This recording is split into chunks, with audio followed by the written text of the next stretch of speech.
Welcome to Chasing After Dark, the podcast that takes you deep into the heart of the storm. In each episode, Nathan Lorenzen and Tia Justice will dig deep, unearthing the hottest topics impacting the weather world surrounding weather history, forecasts, and controversy. So switch off the lights, grab your favorite beverage, lean in, and listen closely, because nothing is as it seems in the world of weather. And remember to stay safe and don't get twisted.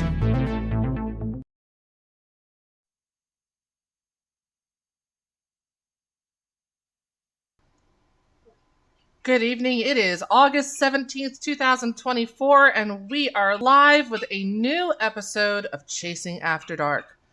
Things are going to be a little bit different tonight. Unfortunately, Nathan had a prior engagement, so I am with our very own pet Australian, Samantha Lloyd, and our hello, and our director of technology, Eric Justice. hello. All right, you guys. So tonight we're gonna touch base on a couple of things. First and foremost, last episode we discussed how we were going to talk about radar, how it works, and especially that phased array radar, which has kind of been made real popular by this summer's blockbuster hit, Twisters.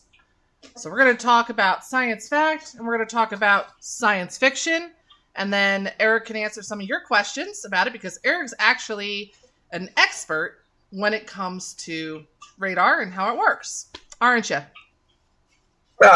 Sure, why not? We'll go with expert.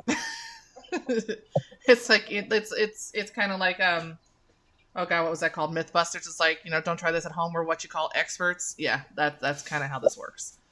So Eric, real quick, what is your history with radar? Who are you? Why are you the radar expert? Well, I served 14 years in the U.S. Navy. Served on board 2 Ticonderoga class guided missile cruisers, whose whole existence is enveloped around what's called the spy radar, which is a phased array radar.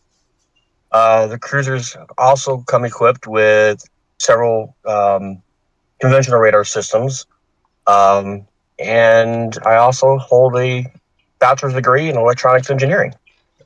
Awesome. So when you say conventional radar, what do you mean by conventional radar? Conventional radar is the radar that has the antenna that spins round and round and round and round and round, whereas your phased array radar is basically 4 plates facing in each cardinal direction. Okay, so but they don't move. So when you're talking conventional radar, we're talking about what we're currently using now for everything from air traffic to severe weather tracking, right? Yes. Okay. That makes sense. That way our viewers kind of have an idea. So explain real quick how our current radar and NexRad radar works. Could you do that for us? Yeah, the current NexRad radar works. It's, like I said, it's a conventional radar system with an antenna that spins around. Mm-hmm. And it sends and receives a signal pretty much at the same time, because your radio waves travel near the speed of light. Okay. Not quite the speed of light, but near too. So as it sends its signal out, it comes back almost immediately.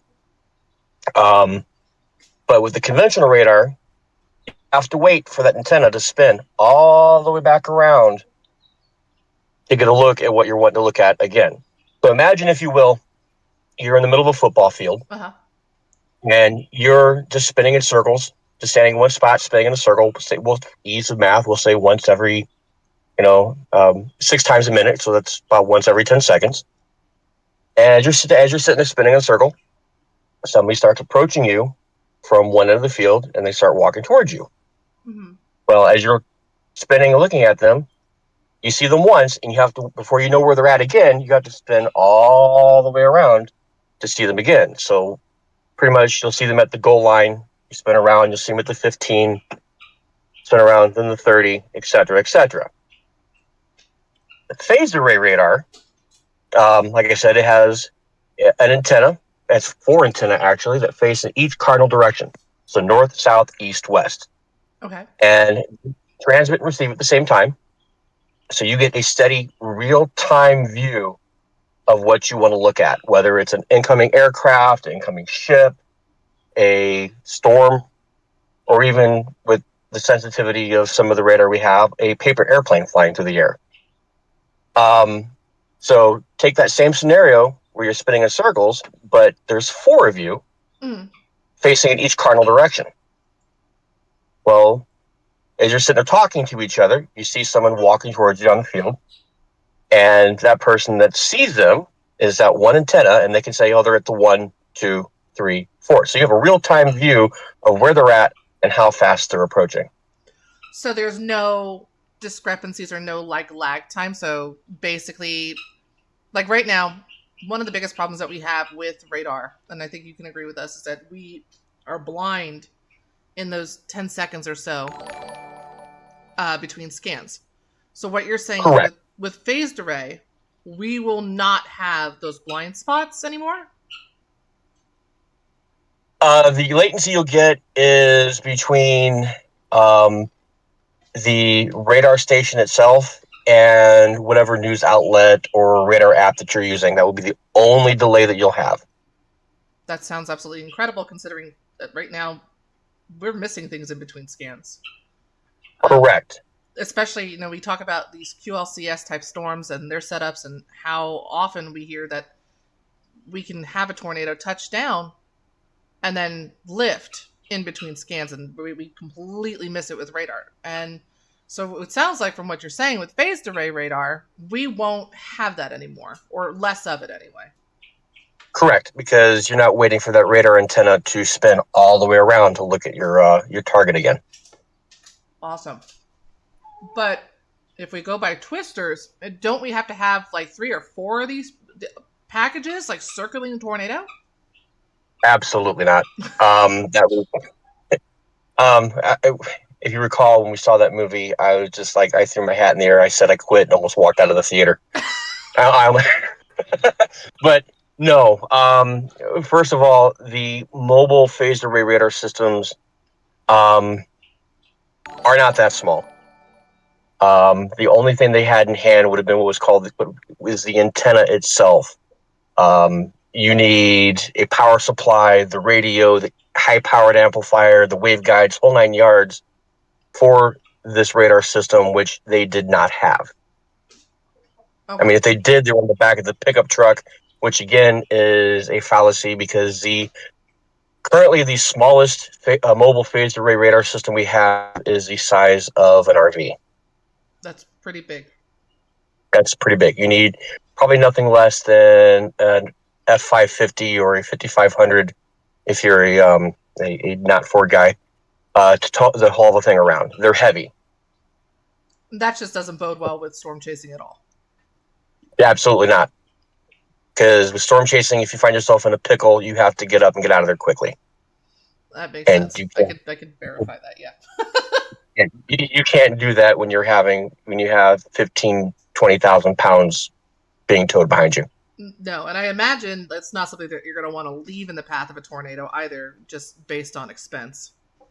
Considering I believe the cheapest one is about $5.7 million, probably not. Yeah, not a toy that we want to have destroyed. No. So right now we're hearing chatter, and it kind of came out just prior to Twisters being released, where there's a program that's studying the use of phased array radar in weather. And we're not sure, of course, how long it's going to take before this is used, how long it's going to take to be implemented, but it sounds like it's going to be less mobilized and more replacing the big radar domes, the current radar setups that we have with, say, Northern Indiana or any of these other National Weather Service offices. Does that sound correct to you? Yeah, it's a project being currently being worked on at the University of Oklahoma, and that project is named Horus. Okay. And it is in support. It's being supported by NOAA, by their National Severe Storm Laboratory. But that is not this. It is not so much as a phased array radar system. They're calling it phased array, but it's not, because they still have a rotating antenna. Interesting. Do you have any idea how that differs from the current radar setup that we have, or is it more like phased array than not, or does it still have to communicate similar to like twisters, where it has to communicate with other points, or like what are they doing? From what I gather, it does have a rotating antenna dish that you can take it and you can point it at your storm, Right. and leave it pointed at the storm, and it operates as a phased array radar. Sorry about that. I'm sitting outside in the nice weather right now, and it will act as a phased array, like a phased array, but it's not exactly the same. A phased array antenna does not move from its direction that it's looking, unless it's on a ship or a mobile platform. But then it's set up and pointed directly at the system. It doesn't move. So, for instance, we all have heard about Dr. Werman and Project Vortex and stuff like that, where they take a Doppler on wheels. So we're not looking at being able to do that anytime in the near future, right? Absolutely not. Because right now, most of your phased array radar systems are being used in combat for air defense artillery. Okay. So, and what they're building at University of Norman, or researching or looking into at the University of Norman, is probably going to take, quite a while before they're able to do something like Project Vortex, right? correct. Kind of waiting for the Department of Defense to say, okay, you can use it in the civilian sector, is what we're waiting on. That makes a lot of sense, actually. That makes a lot of sense. But I think we can all agree that looking into the future, having something that is even remotely similar to actual phased array radar is going to be a game changer when it comes to storm research. It will be a massive game changer, because you won't have the delay between sweeps. You have a constant eye on the storm, and not just the storm, but 360 degrees by 180 degrees all around you. Wow. So if the National Weather Service gets approved, it does get approved, and they are able to use a radar system, a phased array radar system, and they replace all the WSR 88s, throughout the country. That would be a massive game changer. It'll reduce warning times and possibly even save a lot more lives. That's what we're hoping happens here, and it's amazing that we're, able to be witnessing this technological development as it happens pretty much in real time. It looks like the University of Norman is actually publishing the papers and letting people view the papers as they come out, as research is made. So this is actually something very, very exciting in our world, and we're looking forward to seeing how it's implemented, because it's going to be that game changer. And guys, I want to apologize. If you've been following along with Indiana Storm Chasers for any period of time, you guys know that I have a pet guinea hen, and she occasionally likes to say hello, and sing us a song of her people. And the song of her people is not very nice. I'm sorry, Malfoy, but it's the truth. To her, it's beautiful, but to us, it's deafening. Nails on a chalkboard. So please bear with me if she starts to try to sing. So we've now covered everything. So basically, bottom line, does Twisters hold any water? Aside from the fact that we have phased array radar, no. No, it really doesn't. We can all agree that it was a cute movie, right? Yeah. I guess we can do that. I mean, really, they solved the whole problem with tornadoes. We'll just put a diaper on it. Just that's not going to happen either, guys. Like, the science behind that, it's not going to happen. We're just going to put that out there. Science fiction, but fun science fiction. Solved it. I know we would be out of a job. So, while we still have you on with us this evening, we're going to look and see if anybody has any questions for you in our handy dandy little chat. Not seen any just yet, but yeah, if anyone has a question, feel free to ask. Awesome. And if we do have questions in the future, what you guys can do is drop it on our page. We're going to upload this. Of course, this video will be uploaded to Facebook and to YouTube. Any questions regarding radar or how it works will be answered by Eric in a very timely fashion. So, barring any questions, I think we're going to cut you loose so you don't have to sit there and wait on the rest of us to have our chatter. Okay, I have children to tend to, so that would be great. Perfect. Well, then you get to that, and we will get on with everything else. Thanks so much for giving us that information and letting us know the truth and Anytime. free the science fiction and making it into science fact for us. Awesome. Alrighty then. I guess a quick question for you, Tia. If someone did want to learn how to read radar or look at radar, what would be a good first step to do that? Wow. I'm trying to remember how I learned to read radar. I think that there's a number of really, really solid tutorials out there now. Back in the day when I first started chasing, we didn't really have mobile radar on our phones. And by the time that we did get it, we really didn't have anything showing us like velocity. So you would have to really learn, I guess first things first is to learn what the supercell structure looks like on radar. So looking at your precipitation depiction or whatever you want to call it, which is just basically your standard radar picture, and then identifying what a supercell looks like on it with the hook and the whole bit, and going from there. So I guess what I would do is start by looking at radar images, radar loops, and understanding what's on there, because you learn by observation, you learn by doing, and then understanding, going further, and then looking at things like velocity scans and understanding what green means, what red means, the wind's away, or whether going away from the radar and the red, or going towards, or vice versa. I can't remember exactly right now. And then what a couplet looks like. So, you see that really intense little knot of those colors together type of thing, and going from there. So yeah, there's a lot of tutorials. I highly advise people understand what they're looking at on radar.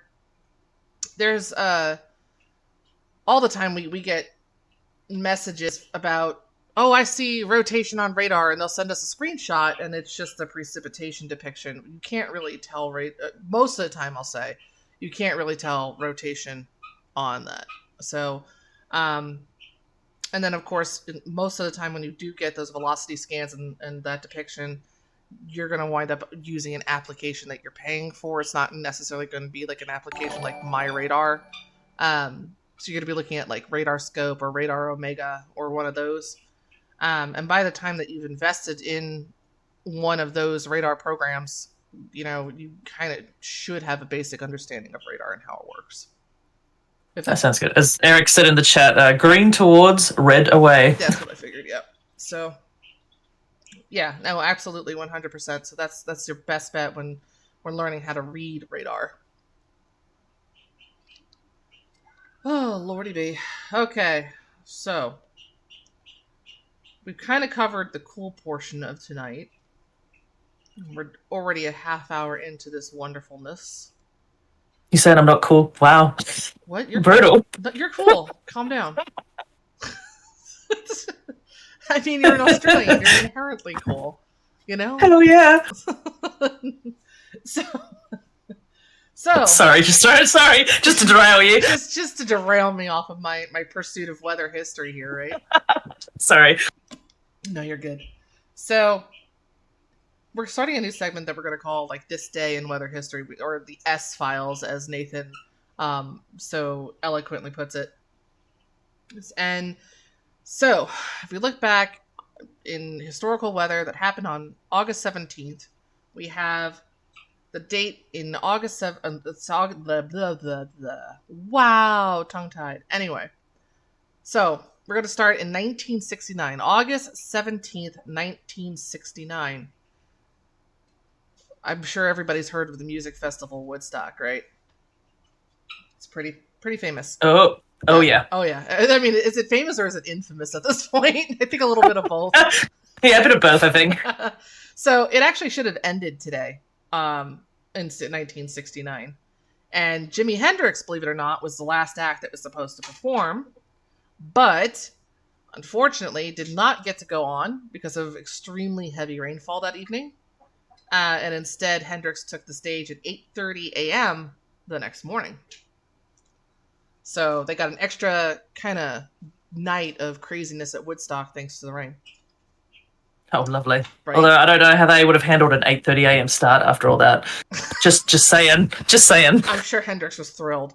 Oh yeah, I bet. I mean, I would have woke up at 8:30 a.m. to listen to Jimi Hendrix, but you know, that's Oh just, hell yeah, but yeah. yeah. But I mean, I also would have been sober, so I mean, there's that. Yeah, we wouldn't have been partaking in the other proclivities. Yeah, no, God no. um, so, and then we're gonna go further back to 1946. So, August 17, 1946. An estimated F4, so this is before the enhanced Fujita scale that we use today, and that's actually a really good topic for another podcast. So maybe next time we'll talk about the difference between the Fujita scale and then the enhanced Fujita scale. But an F4 tornado killed 11 people and injured 100 others in Mankato, Minnesota. The storm hit about 6:52 p.m. local time. And unfortunately, most of the injuries and deaths that occurred were because of the destruction of 26 cabins at Green Gables Tourist Camp about 3 miles southwest of Mankato. Oof, that's horrific. It is horrific. They also said that a 27-ton road grader was apparently picked up and hurled about 100 feet. And that goes to show you the power of those storms, eh? That's insane to think about. Yeah, no, I mean, you can only imagine what it would take, the force that it takes to move 27 tons, let alone pick it up and hurl it 100 feet. And then about an hour later, a second large tornado rolled through and destroyed the downtown area of Wells, Minnesota. So there was some pretty powerful weather in 1946. And that's one of those things, like, you know, when we talk and post warnings and we give you guys a heads up about severe weather and our weather alert days and stuff, the idea of people camping during the summer or early fall when it's like it's so perfect to go out and camp and do your bonfires and stuff, like, it scares the crap out of us to think that there are people camping because, like, historically there have been so many tornadoes that have hit Boy Scout camps and just tourist camps, and the carnage is just unreal, and it's one of those nightmare situations. I think just even most recently there was a camp that was hit earlier this year in Ohio by a very large storm, and I can't remember what town it was. Maybe Indian Lake? I want to say that rings a bell, but I'm probably completely off base. So, yeah, so when we start talking about be prepared and you guys kind of thumb your noses at us, you know, I would rather you guys cancel your camping trip and make it for another weekend and nothing happen than poo-poo what we're saying and what the weatherman's saying about, you know, the potential for severe weather and then wind up in a pickle. Oh yeah. Be prepared, have an exit plan, have a second plan, and how would you stay alert to all the weather radio? What's your best option, Tia, for people to kind of listen in and be aware of what's going on around them weather-wise? So there are battery-operated NOAA weather radios. Midland makes one, and yes, I'm going to be, completely upfront that Midland is one of our sponsors, but their devices are the most reliable that I have found, and that's the reason why we spoke with Midland and why we are so, happy to be sponsored by Midland. If you can get your hands on like a crank-operated or a battery-operated NOAA weather radio, it doesn't matter who the manufacturer is, but if you can get your hands on that and take that with you, you have a very solid chance of getting your a warning or an alert in time. Most of the time, these places are like way off the beaten path, and you don't really have great cell phone coverage, so your cell phone's probably not going to cut it. And if you do get a warning on your cell phone, chances are it's going to be too late. And then, that's pretty much it. Social media is not going to help you if your cell phone's not really working out there, that type of thing. Yeah, that's true. So, Also, just looking up and being aware of what you're looking at. Like, oh yeah, I know I certainly know nothing about weather, and since I've joined you guys just to help on the social media side, like looking at your posts, reading what you guys post, I've learnt a heck of a lot about what to look out for just up in the sky of what's going on. So it can go a long way. well, you actually saw your first little episode just the other day. Heck yeah! We can talk about that in just a second. Okay. Because we're going to go further back into the Wayback Machine, and we're going to go to 1899. And there was a hurricane by the name of San Siriaco. If I pronounce that wrong, please admonish me. But I think it's Siriaco. It set an insane amount of records on its path before like it hit the Outer Banks region, so North Carolina, Virginia, South Carolina, the whole Outer Banks area. The storm had already killed about 3,500 people in Puerto Rico, and was the strongest and deadliest hurricane to hit the island of Puerto Rico until about 30 years later in 1928, when the island was then affected by the Category 5 hurricane San Felipe Segundo. So the other records that have not been... The other hurricane, like there's a couple other records here with this one that haven't even really been challenged. Like San Siriaco remains the strongest hurricane to make landfall on the Outer Banks since 1899. So we're hoping that doesn't change anytime soon, because that would be absolutely catastrophic in areas like Rodanthe and Chickateague and all those beautiful little islands. But the other thing about this hurricane, it was the 10th deadliest hurricane and the longest lasting Atlantic hurricane in recorded history, with a lifespan of 28 continuous days. So this thing stayed alive for about a month. I can't even fathom that. That's horrendous. Right? Like, it was out there lurking and causing drama for like 30 days. Or 28 days. That's pretty crazy. So those are the things that we've seen, here in the United States anyway, for historical weather on the state. But conversely, it kind of segues into leaving with Hurricane San Siriaco. We also now can kind of jump into our hot tropics type of segment. And that is, we're going to talk about what's going on in the tropics. We really don't hear very much about that. We really aren't impacted very much by the tropics very much here in Indiana. I think the biggest bit of news that we had about tropical type weather, of course, was the remnants of Hurricane Beryl that came through just a little bit ago, just a few weeks ago, really. And of course brought some pretty significant weather here to Indiana. We had a decent tornado outbreak down south. But there is a hurricane that's out there lurking right now, and again, this will not, even the remnants of it will not pose an impact to Indiana at all in any way, and that's Hurricane Ernesto. It's currently a Category 1 hurricane out in the Atlantic. It did hit Bermuda today, or I guess last night into today. It's left about 26,000 people without power. There's no mention yet of any casualties, and we're hopeful that remains the same. Especially considering with these Category 1 type storms, they tend to be more like a big, heavy, giant rain situation, more so than like a windbag. And that's kind of very, very true with Ernesto.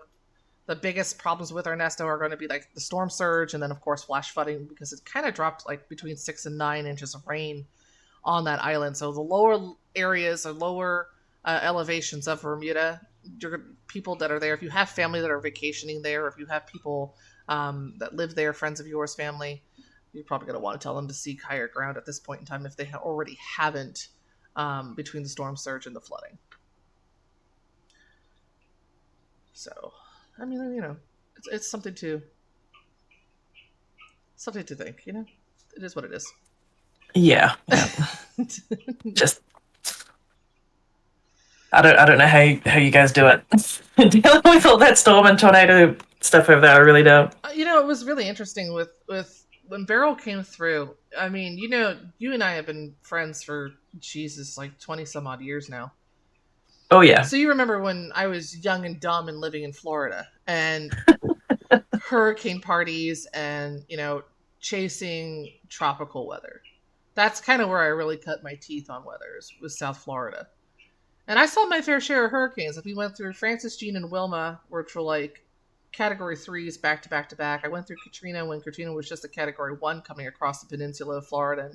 And then it got into the Gulf of Mexico and really lit up like the 4th of July. But typically with hurricanes and tropical storms, we don't see the development of, like, we have tornadoes, like, don't get me wrong, but they're usually very short-lived. They're not super strong. But with Beryl, when she came through, I think Beryl may have set a record. I have to double check. But even when she landed and made landfall in Texas and Louisiana and all that area, I believe that we've set a record with the number of tornadoes that have been spawned by a tropical system with Beryl.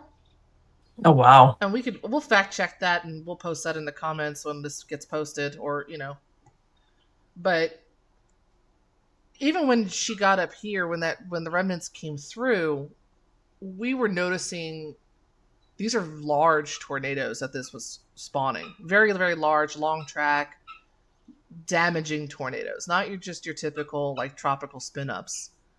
I know that southwestern Indiana, near the Evansville area, really took a hard hit with a big tornado down there.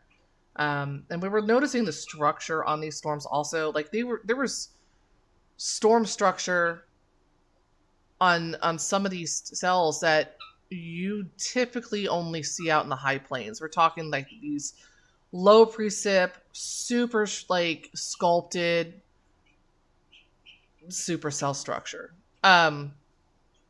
Absolutely incredibly photogenic, beautiful storms, but not something that you would typically associate with tropical weather at all. It wasn't behaving like it should, in other words. I think the prime examples of this would be when Nathan was out chasing that day. He captured video footage and photos of a low precip storm down, oh gosh, where was it? Like the Salem area, I think it was.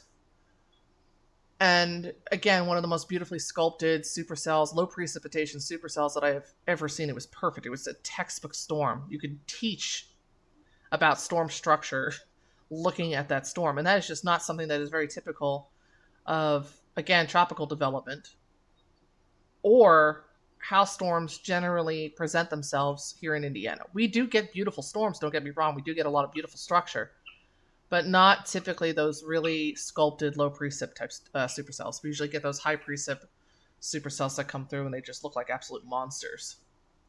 Yeah, no, those photos and that footage was absolutely incredible to see. It was. Which, again, talking about how things behave, let's talk about your little adventure. My baby storm. Your baby storm. Yeah. Folks, seriously, this girl. So Sam's currently living in New Zealand, and she calls me, and she's on her way home, and she starts talking to me about, what the sky's looking like. And she's like, it looks like it does when you show me pictures. It looks like it does when you show me a picture. I'm like, well, let me see it. It looks so angry. And the thing was, I literally walked into the shop to get my shopping for dinner, and it was beautiful, bright blue skies. It was a lovely day. Not even 5 minutes. I walk out and it's raining, it's dark, it's windy, it's so miserable and horrible and angry looking. I just remember how angry it looked. And suddenly she goes, it really is starting to look like it does. Like, it looks like there's like a funnel. I'm like, all right, let me see it. So she, flips it on the FaceTime. We're on, FaceTime or what have you. And she flips it on the camera and lets me look. And I'm like, oh yeah, look at that. Yeah, you've got rotation there. And she's like, I see it. And then there's this little funnel, and then there's damage everywhere. Like it looks like it skirted treetops and just ripped apart. Like it was a little tiny bird fart of a tornado, but it was still a tornado. It was her first tornado. So yay! My tornado chasing cherry was popped that day with a little baby one. It was so cute, so adorable. Yeah, it was an adorable little bird fart tornado. So she's officially a storm chaser now, and not just one of our social media partners. Yay! I've made it finally. Yeah, exactly. Sam, in case you guys didn't know, Sam's actually a very important part of our team. Aww. When we get tired, and we do get tired because we're all human. When we get tired and we have these overnight severe situations, Sam sits up and makes sure that all of those tornado warnings and those possible severe thunderstorm warnings get posted to you guys on our page. So, and then if there's a crisis, if there's something that she really notices is super screwed up, and there's definitely something on the ground, and there's a large tornado type situation or a PDS warning, she will give me a holler, and I wake up, and then we'll go live or whatever we have to do to keep you guys safe. So she is the queen of the After Dark, even though it's daytime where she is. She makes sure that you guys are kept safe overnight. Heck yeah, no, it's great, and it's seeing the feedback from everyone too is really cool. And even though I'm so far away, it's a pleasure to help you guys out. Yeah, and we definitely value everything that you do. We absolutely 100% value everything that you do. And there's a lot of that goes into Indiana Storm Chasers and the amount of hours that we work on stuff. I mean, I just recently sat back and had to look at my hours since Labor Day of last year, and the number is insane. I was not even expecting like a drop of that. Yeah, but that's insane. And what's really sad is I didn't include any of like the social media stuff, like the radar jockeying warnings and stuff like that. Yeah. When we do lives and stuff like that, I kind of included that stuff as well, because it's definitely community service oriented. I mean, everything with ISC is community service oriented. We're not paid for any of this. This is all, done because we want to keep you guys safe. But while we're on that subject, Tia, why were you telling your hours up? Do tell us. Oh my god, are you serious? I'm serious. It's nothing bad, y'all. No, it's amazing. That's why you should shout it out. Why? Tell us why you were telling your hours for all of this community service that you do for us. Oh yeah, okay. So in just over a week and change, I'll be heading out to compete in the Plus USA pageant, and I am your Mrs. Indiana Plus USA 2024. So, hell yeah, you are! So I will be out there, and they wanted us to tabulate all of our community service hours, all of our appearance hours, stuff like that, and submit it, because this particular pageant system is very big on giving back, and you have to have a platform. My platform, of course, is Weather Ready Nation. So yeah, that's what I did. That's why I was tabulating my hours. It was not court ordered. Thanks, Eric. So rude, Eric. Jeez. So that's God. Yeah. So there's what's going on there. That's why I had to tabulate the hours. And in case anyone's really curious, because I don't think anybody from the organization will watch this. They might. Hold on, where is it? I gotta find it. Yeah, post something. Seriously, guys, like, throw up your support for Tia. It's amazing what she does at these pageants. The amount of time and effort that goes into these things is incredible, and I think her platform is one of the best platforms out there. Her story and her message is a great one, and yeah, we wish you all the best when you go to compete. Looking forward to hear how you do.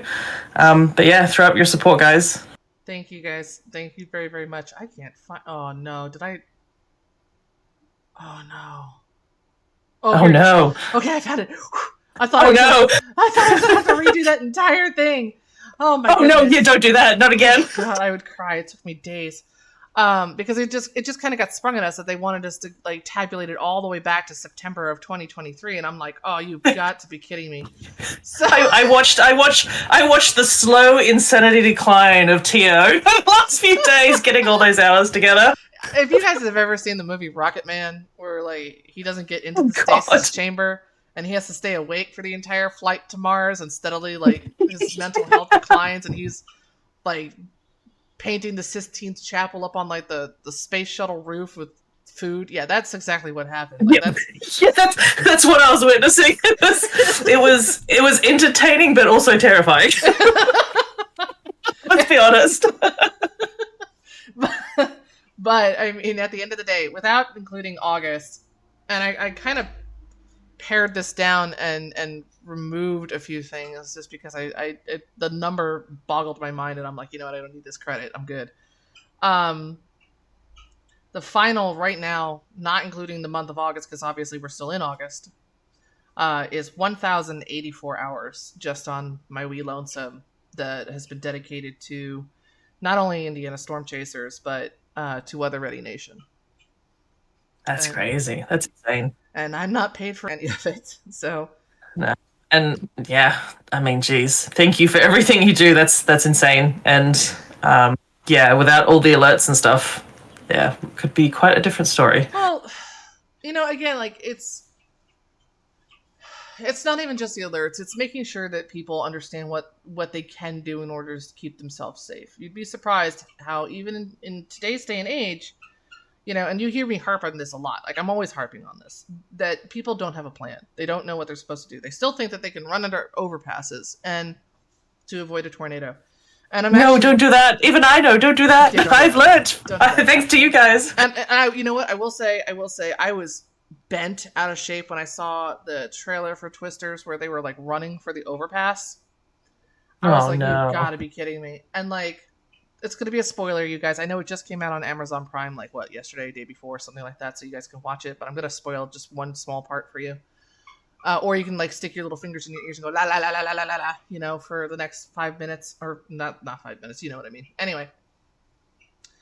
So, I will take it back and say that I was originally pretty pissed off about that, and I thought, oh my god, they're encouraging people to do stupid, they're going to get killed. Well, they showed you exactly what would happen if you went under an overpass. And did they? Yeesh. They did. And the main character was badly injured. She did survive, but just about everybody else that went under that overpass is dead. Because, like Eric just said, you go under the street, you get the yeet, and that is, 100% accurate. If you just don't go under the overpass. Don't do it. No. So that's I was trying to think of a better way to put it, but I can't think of a nice way to put it. It's like don't do that because that's the least that can happen. It is the least that can happen. And yeah. It's not going to be fun because as a tornado approaches, it creates a new vortice like underneath there, and it just basically like creates a vacuum, and you wind up getting like sucked out. And it's not just you being sucked out, but it's like debris and everything else that's being sucked up under there into that new vortice that's under there, in that vacuum, and it's just not going to be a very pleasant situation for you in the time that you are alive. And then if you do survive that, God willing, you're going to probably be in a ditch or in a field somewhere and wishing that you weren't for quite a while because of the amount of injury. And remember, tornado picks up, what was it, a 27-ton grader and cars and buildings and when you're in the midst of all that in the air getting flung around, there's no hope. It's not good. No, it's not. And it's not, it's not even the, I don't even know how to put it. It's really not even the wind that you've got to worry about. It's what's in the wind. Like, I'm laughing. Yeah. I'm laughing because it reminds me of that one guy. God, I can't remember his name. Ron White, maybe. He says it's not that the wind is blowing; it's what the wind is blowing. Yeah. And it's absolutely accurate, 100%. Eric says you would be safer in your car than under an overpass, and that is sadly true. And we tell you do not be in your vehicle. But you would be safer in your vehicle than you would under an overpass, which is saying something. If you're stuck out, like, just don't get in the path of a tornado. We've seen what tornadoes can do to cars. Just this year, we had a young lady that was killed. She was just wrong place, wrong time, in a panic trying to get home. And then, of course, we can't forget, Twist X, when they were hit by the El Reno tornado. It just literally, man, that was a bad night. But their car was, it looked like a junker had gotten to it, and it just literally compressed it into a tiny little square.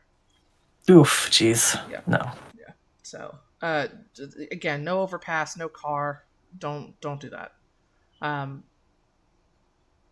And it is a very last-ditch effort. If there isn't any other place to go, would be to stay in your vehicle. And, pray that it's not a large tornado that can really do a lot of damage. I mean, you're probably going to get flipped over. We've all seen the video of the guy in the pickup truck that survived, and like the pickup truck was still going, even though it got yeah. But again, that's very, very rare, and he was very, very fortunate to have made it out.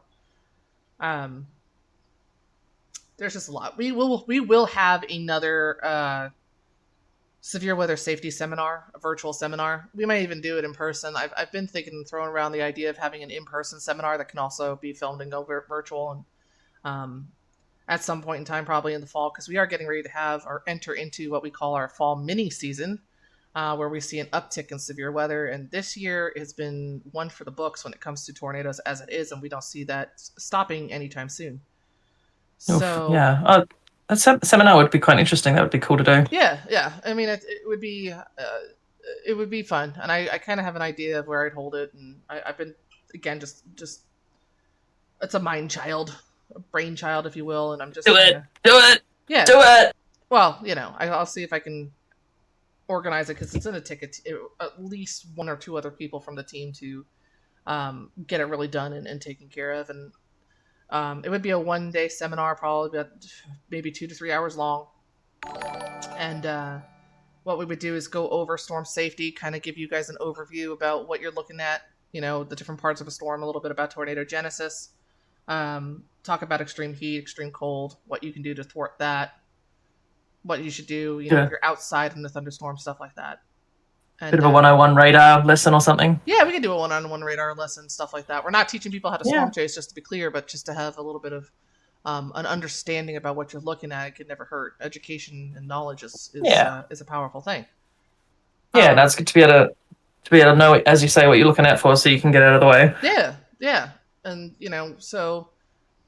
And then, of course, what we really always want to have happen during these seminars is to have people sit down and fill out a safety plan. So we'll get you guys a piece of paper. We actually have a safety plan flyer type thing, a printout, I guess you can call it. My brain's not working. You guys have to forgive me. But we do have something like a template, basically, that you guys can print out. And we can sit down and go over it with you guys, how to fill it out, stuff like that. And we always get questions asked about what we should do in the event that we live in a mobile home, and we can go over and really kind of pour over what your options are depending on where you live. We can't just give you a blanket answer other than get out, because that's another thing, like the overpass, like the car, just don't be in a mobile home. Yeah, that's really important. Yeah, it really is. So that's something that we're gonna play around with. We'll try to keep it in a more centralized location, sometime probably in, I would venture to guess October, before it gets too terribly cold, and that's coming. God, we got to talk about winter too here coming up soon. But yeah, there's a lot of things that can go over, and it'll be fun. We'll do pizza. It'll be a great time. So that's kind of what I'm thinking. With that in mind, as we continue with Chasing After Dark, and we start heading into our winter months here, and severe weather will eventually start to slow down a little bit, we hope. We'll head into winter weather season. We're still really interested in hearing the topics that you guys want to talk about. We want to know the questions that you guys have. If you guys want to talk about old wives' tale about winter, we were thinking about doing a segment about that. If you guys want to talk about historical blizzards and such, whatever you guys really want to talk about, any question that you guys have that is weather related, drop it to us. Whether you send it to us in a message on Facebook, or you email us at indstormchasers@gmail.com, or any way that you have in getting a hold of us, barring stalking us, because we'll have a story about that. Let's not do that. We have a story about that to go over too. No stalking, please. But get us those questions. We want to know what you guys want to know.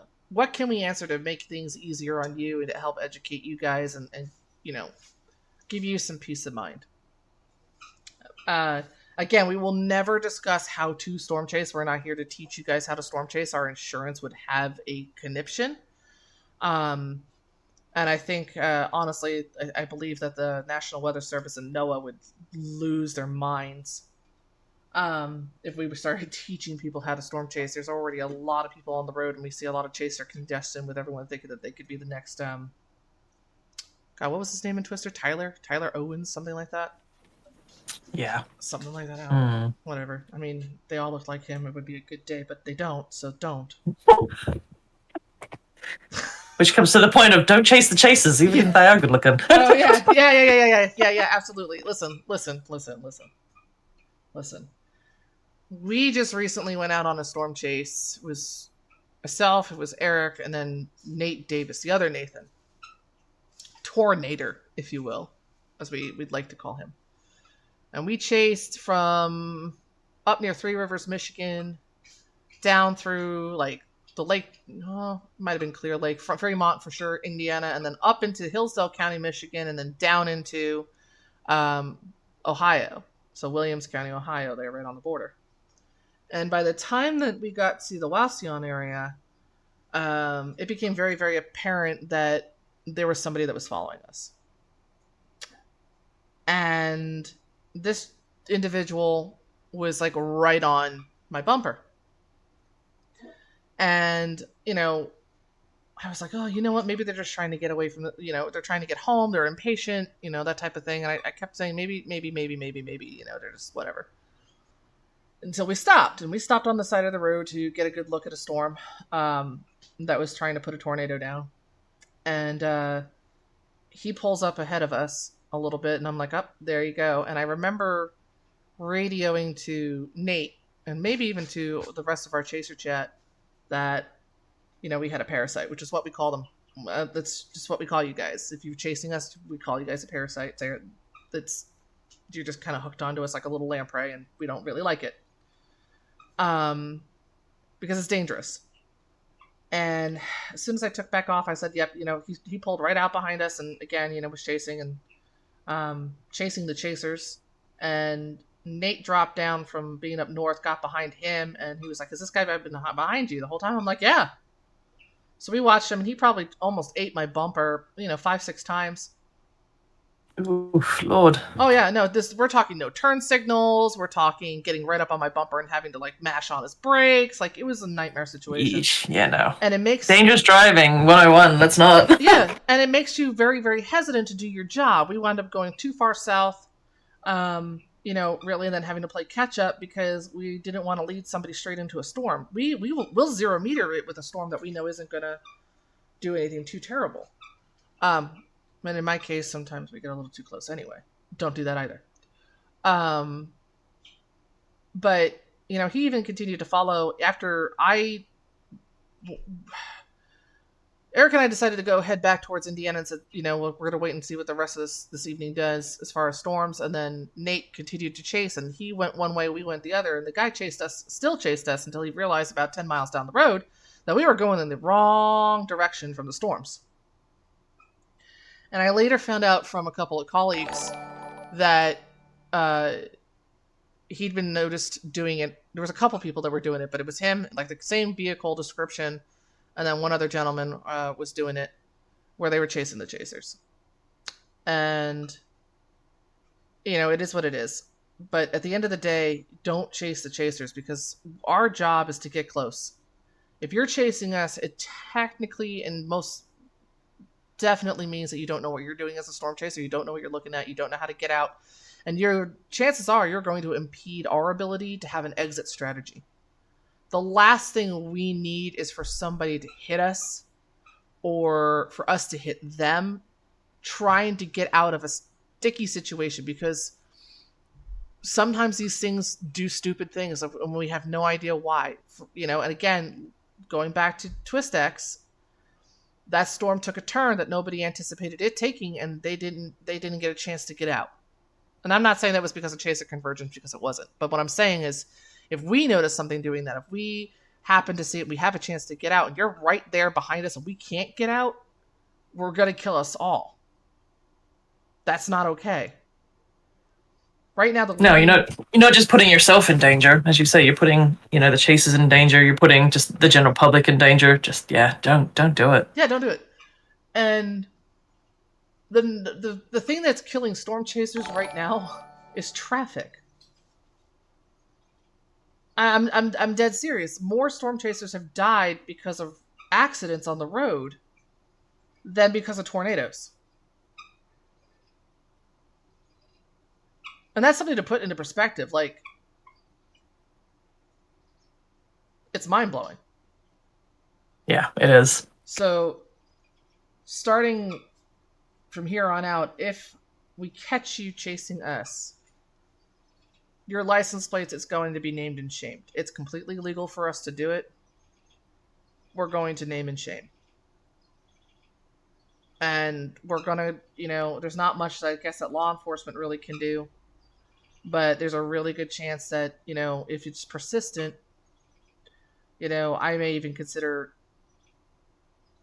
looking into what it would take to get harassment charges, because it's dangerous.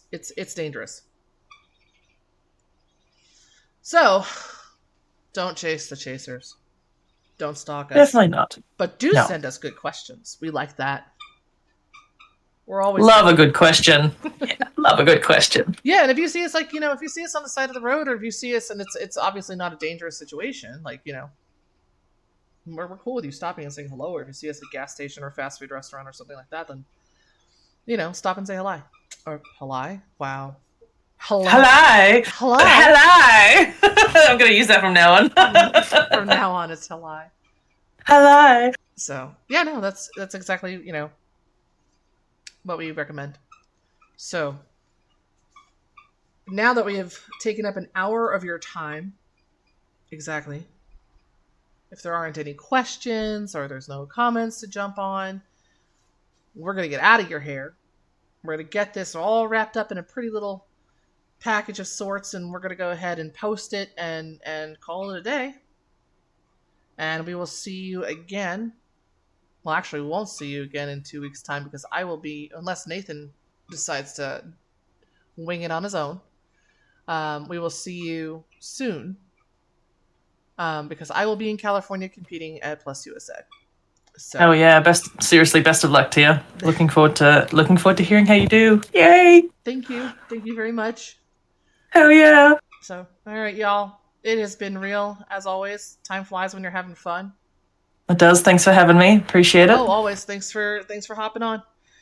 So, all right, y'all. Y'all have a great night. Stay safe. Don't get twisted. Bye, guys. As always, it is a true pleasure to be able to share this experience with you. It's totally mind-blowing to think that we have only just begun to scratch the surface of topics we can discuss with you all. We're so incredibly fortunate to have such an amazing audience, outstanding corporate sponsors, and a top-shelf team on our Patreon platform that helps make all of this possible. If you would like to become a Patreon patron, please check us out at www.patreon.com/Indiana Storm Chasers. Is there a topic that you would like for us to cover? Please send your thoughts and requests to us at indstormchasers@gmail.com. Until then, remember to stay safe and don't get twisted.